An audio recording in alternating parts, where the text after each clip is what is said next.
Hunter here from MuskokaRoughRiders. This is a project that has taken way longer than I originally expected it to. It's been 289 days since the day I picked it up, and whether I've been actually physically working on it or spending screen time on it, like trying to research parts and buy parts and everything, I've been working on it pretty much every single day for the last 289 days. So a lot of people might not even know I was working on this, but I know a lot of you guys have been. Have been messaging me on it and wondering updates and stuff, and I haven't been able to give you guys a lot of updates on it just because it's been slow. It's been very slow. Without talking anymore, I'll pull this cover off and you guys can check her out.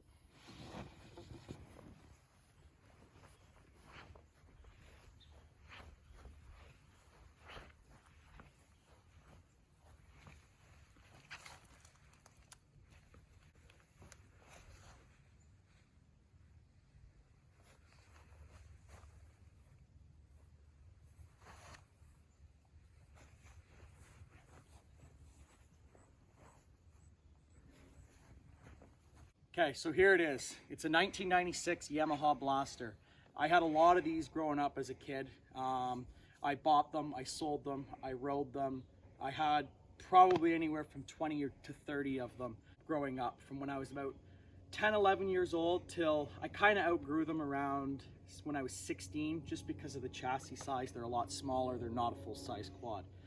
There was one color in particular that I had that I wish I never ever sold, and it actually came out of Indiana, United States. And it was a 96 Blaster that was purple and yellow and black. And at the time, I did think it was kind of cool, but I was also 14-year-old me and thought it was way too girly.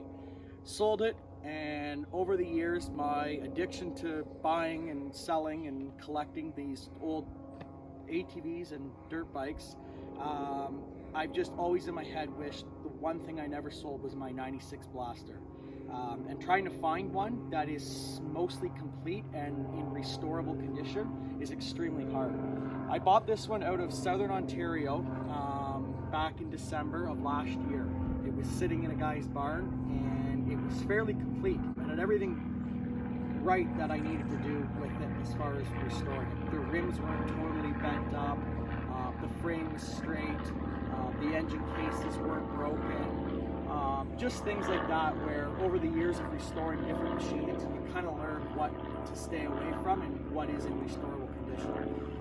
So I stripped this apart just after Christmas time, around New Year's, and between calling and setting up different things with powder coaters and graphic companies, just to get colors right, and everything else, just took a lot of time testing different colors, just to get that exact color that I was looking for, because I wanted to keep this as OEM as possible.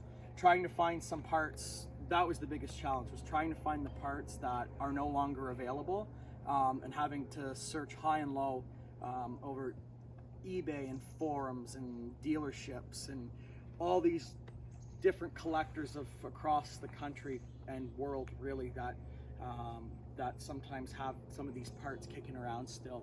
And I did a pretty good job on finding everything. All the plastic is brand new, old stock from Yamaha. Pulled it out of the Yamaha bags myself. That's no longer available. You can't buy that from the dealership. So the amount of time that I spent just trying to find that, it was kind of crazy. A lot of man hours, both physically and on the computer. But what else can I say about it? The engine was completely rebuilt. When I bought it, it was all locked up. The engine was locked up, the bearings were seized. The thing would hardly roll.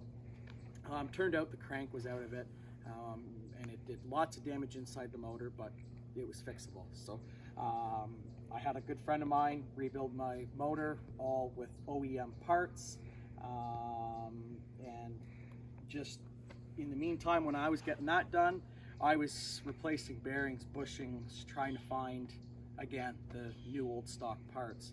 But honestly, there's one place that I probably wouldn't have been able to do what I've done here if they wasn't for them, and that's Bracebridge Yamaha. Bracebridge Yamaha really helped me out huge with with trying to find some of the parts that are still available from Yamaha, but it takes time. We have to research part numbers and everything else, and they really help me. So everybody from Bracebridge Yamaha, you guys rock. The tires was the other big thing. These tires are exactly what are supposed to be on the Blaster, and on the rear tires especially, being they're an oddball size. They're a 21-inch rear tire that fit an 8-inch rim. They're kind of known as the balloon tire, as they have that balloon effect to them. They are no longer made, and the price I had to pay for those rear tires, I'm not even going to say, because most of you could probably buy a complete Blaster for what I actually paid for those rear tires. But when you want what is supposed to be on it, you just have to do what you got to do. And yeah, that's it. I don't know what I'm going to do with it now. It's kind of too clean for me to ride it, but just looking at it, it brings back a lot of memories from when I was bringing these out of the States years ago. And it's just something I'm going to have for the rest of my life. A lot of my other quads, I have lots of other stuff, and I'm not as attached as I am with this, just because the amount of hours I have on a Blaster is pretty cool. And being I can now have this and be able to hang this on the wall or something in my future garage, it's going to mean a lot. So that's that.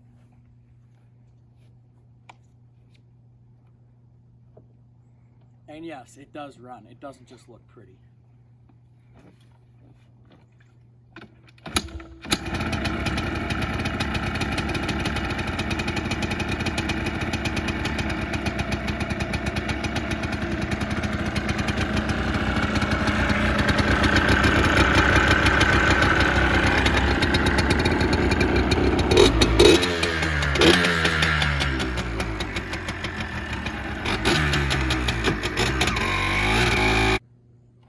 And one more thing I want to add, it is not for sale.